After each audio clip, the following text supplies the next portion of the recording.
Hello, I'm Susan Lennox, and I'm here today with Jeffrey Morrison, who is one of the three faculty members for the upcoming Focusing Weeklong, which will take place in October at the Garrison Institute. Hi, Jeff. Hello, and good morning. Good morning to us both, that's right. So Jeffrey is a certifying coordinator from Seattle on the west coast of the United States. And you may also be familiar with Jeffrey from having met him at the International Conference, of which he was part of the planning committee.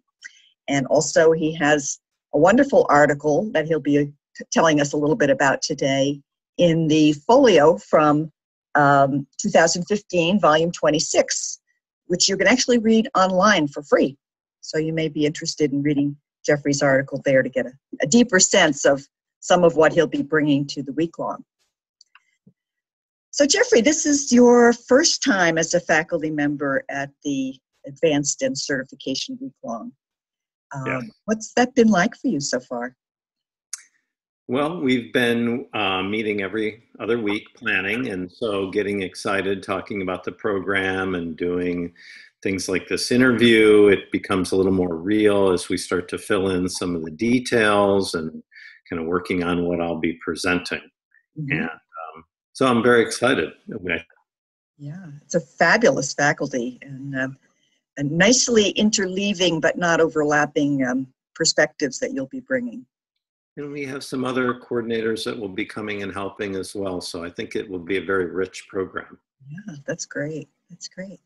So before we get too far into discussing what you'll be offering at the week-long and the experience behind that, tell us a little about how you found focusing and then where you took it in your life. In college, I was a philosophy and religion undergraduate major, and after college, I read something about a workshop, and I didn't know anything about focusing, but it was a focusing workshop. In the description, a reference the sort of some of the philosophical underpinnings of focusing, which I could relate to, and got excited about it. And I think that was back in maybe 1983, 82 in Pittsburgh. A graduate student from Duquesne was teaching that. So I took this class called Focusing, and one thing led to another, and I moved out to Seattle and got my master's degree at Seattle University. And then about 15 years after being sort of in the workforce, I decided to go into private practice. And that's when I got serious about really studying, focusing, and becoming certified. Mm-hmm. What was it about focusing that caught your attention when you had that first little taste way back when? Well, it's a process of really connecting deeply with oneself. And there's many, I love philosophy, I love ideas, and it's so wonderful to have a process by which you really can tap into the experience, the direct experience that really leads to how we form concepts and theories. So that direct experience, and one that connects deeply to oneself and then to others through that, is an amazing process. Mm-hmm. Yeah, great. So you are both a practicing, focusing-oriented psychotherapist and also a very dedicated teacher of focusing. So could you just say a bit more about your practice? Sure. I live on Vashon Island, which is an island near Seattle, and I go into a neighborhood of Seattle called West Seattle, and I practice 3 days a week, seeing clients, mostly individuals, but some couples, and I really like working with trauma and complex trauma, working long term and in depth with people to unwind the sort of the most stuck places we find ourselves in. And on the island, I have a studio, which I'm sitting in, that's separate from my house, and it's a wonderful spot for hosting workshops. And so I have what I call a 2-year training program, the first of which really is a deep foundational practice of learning, focusing, and bringing it into psychotherapy or healing. And then the second year is really expanding on that and working with trauma Mm-hmm. and really helping people get ready for certification if they'd like, which would be a third year. Mm-hmm. I really enjoy working with therapists and other healing professionals doing that. Mm-hmm. Great, great. So you mentioned that you work with trauma. How do you, and this is part of what you'll be bringing to the week-long, is some work around working with one's own trauma. How do you define trauma in your professional thinking? Well, that's a good question. Trauma is kind of where we get stuck. It's where our organism is held up in some way. There's lots of different ways of looking at trauma, from neuropsych view to physiology. I really love Jen Lin's work in focusing, looking at it a bit more holistically, the sense that our organism is trying to move forward in life in a certain way, and we get stuck, we get held up, we get frozen. And so we're really not, it's not so much working with the trauma as the effects of the trauma and how we carry that trauma, that helping people learn to self-regulate, and then helping people learn to be with their experience so they're not just in their experience.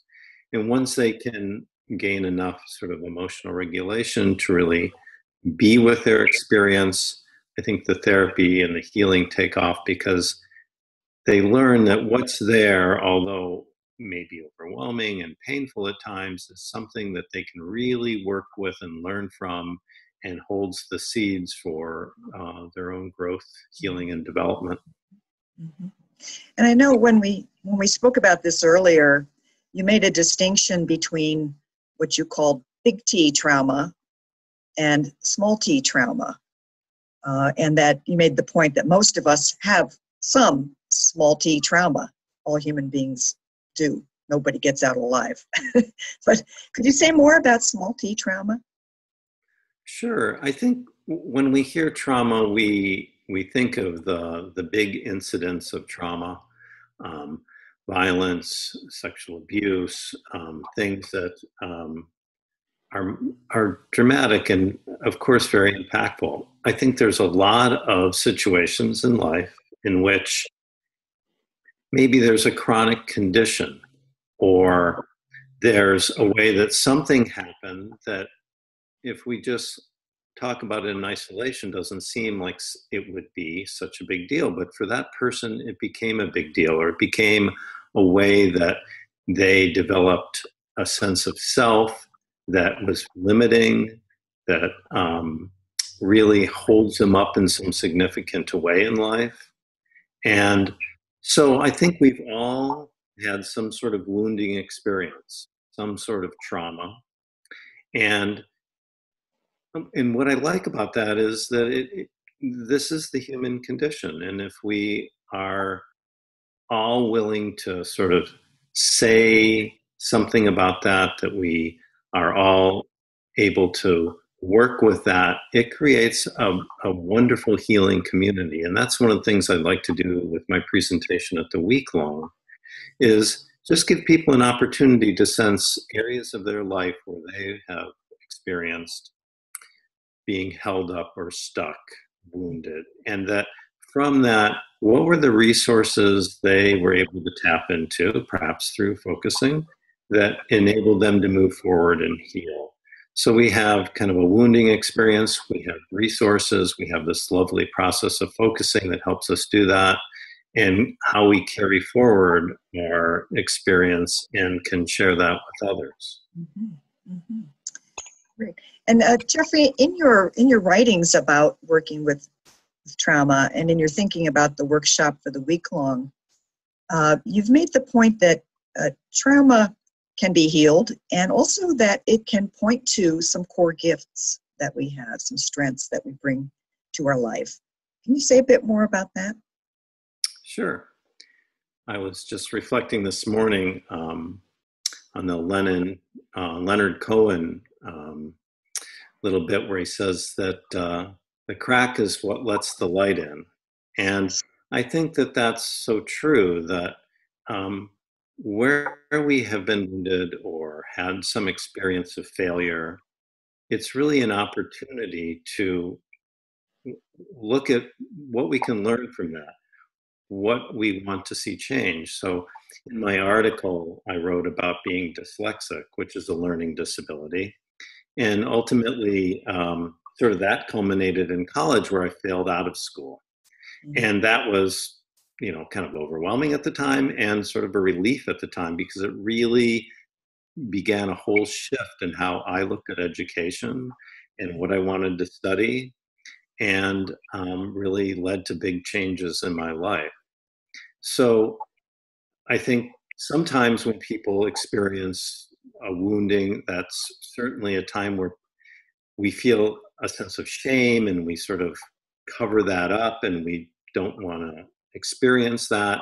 Either we can get ourselves in trouble with certain ways of dissociating or addictions or things that kind of keep us from ourselves. But if we're able to use that experience to go into those places, then I think we find the resources, our gifts that really are uniquely who we are. And I think focusing is just such a lovely process for helping us guide our experiencing of that. Mm-hmm. Mm-hmm. And to do it safely. And to do it safely, to really take the time to work with our own sort of groundedness and emotional regulation so that we can then be with that experience. And I think that's so important in kind of going slowly and unwinding some of these very wounded, kind of scared, painful places in our life. Mm-hmm. So can you say a bit more about what you have planned for the week-long? How you're going to bring this into your workshop? And I know it's a work in process, so what are your preliminary thoughts? Yeah, so I'd like to frame sort of this idea for the group that we all have places where we have been hurt or wounded, or we have failed in some way, and that as we know as focusers, we want to welcome kind of what hurts or maybe is a little scary, that whatever is there is something that can lead to healing. And so there'll be exercises to both kind of find a situation in which we have some suffering or been held up, and to also look at resources and strengths that help us cope with that. And what are some of the gifts? What are some of the things that we have used, that we have discovered, that we are discovering, that really call us to bring that into the world? I think focusing allows each person to find their uniqueness, their gifts, and to then, find a way to bring that out. Like, what is my calling? As Jean would say, that, each of us is unique. And what is it? Because you're never going to be repeated. What is it about you? What is it that's unique that you can bring into this world that no one else can? Mm-hmm. And to help people find that, I think that's where we can take whatever has happened to us and really use it as a fuel and for bringing some sort of change or creativity or peace to the world. Mm-hmm. Beautiful. I'm just struck by how useful this process can be for week-long participants, who many of whom are still trying to figure out, well, where do I take this focusing thing in my life? Where do I want to apply it? Sort of finding their own place in the world with it. So the sense of discovering your core gifts and finding that unique path that's yours is really very much a part of what can be done at the week-long by individuals. Mm-hmm. It's very rich, very rich. I think that experience offers an opportunity for a group of very different people from around the world to come together and realize that both there's diversity and such similarity in terms of our experiencing, and that we can create a community for a week that really supports and allows people to touch into something there that they can bring back to their teaching or their practice. That maybe wasn't there before, or really supports what was just beginning to emerge. Mm-hmm. Yeah. You mentioned to me your own experience with the Weeklong when you went a number of years ago, and what it meant for you in terms of building lasting relationships. Wondering what that was like for you. Well, what I remember is getting off the train in Garrison and kind of other women there with big suitcases, and we kind of looked at each other and realized we were probably going to the same place. And we had arrived early, and we did make it to Garrison and left our luggage and spent the afternoon together. And so right from the beginning, I got to meet two people from Argentina with different lives, but very similar lives and very similar interests. And we developed a connection that lasted through the week. And that just expanded when we got to meet everyone else. And I just remember very, fond memories of focusing with people and getting to know them, and relationships that I still have 10 years later with people that I met at that initial week-long. Yeah, that stands out for me as part of the takeaway from my week-long experiences as well. I can say, I have friends in Costa Rica and Canada and all over the world that I feel I could call and talk to, and they would welcome me as a friend even now, several years later. So it's a wonderful feeling of global connection. It is.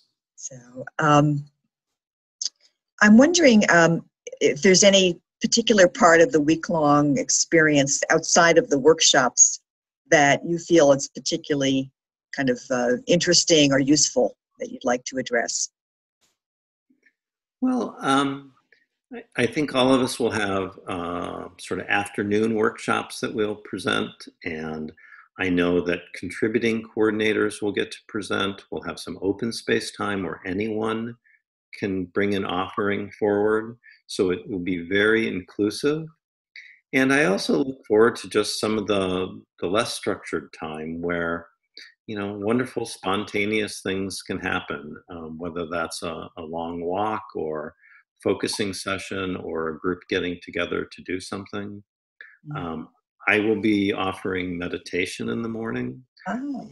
A meditator, and I really find that as a very complementary practice to focusing. Mm-hmm. And so I'll be getting up early to do that anyways, and I think Garrison's a lovely environment for sort of the reflective, contemplative spirit. Yes, it's a really spiritual place. It feels very spacious and light-filled. Yes. But you teach meditation as well. Yes, right? I have been working with Russell Delman, who teaches Zen and focusing and Feldenkrais, and so we have this lovely blend of sitting meditation and focusing and doing resourcing activities with that, as well as movement. And so I'd like to bring bits of that into what I have to offer at the week-long. Sounds great. Sounds great. Well, thank you, Jeffrey.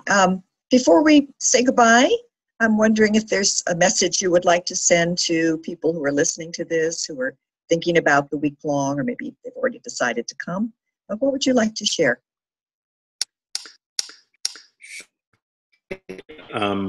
Would like to say to all those people who are considering coming, but I know as sort of a shy person in recovery and probably a natural introvert, it can be sort of a stretch to fly across the country or from another country, and you don't really know what's going to happen, how you're going to fit in, but it is such a lovely, supportive environment.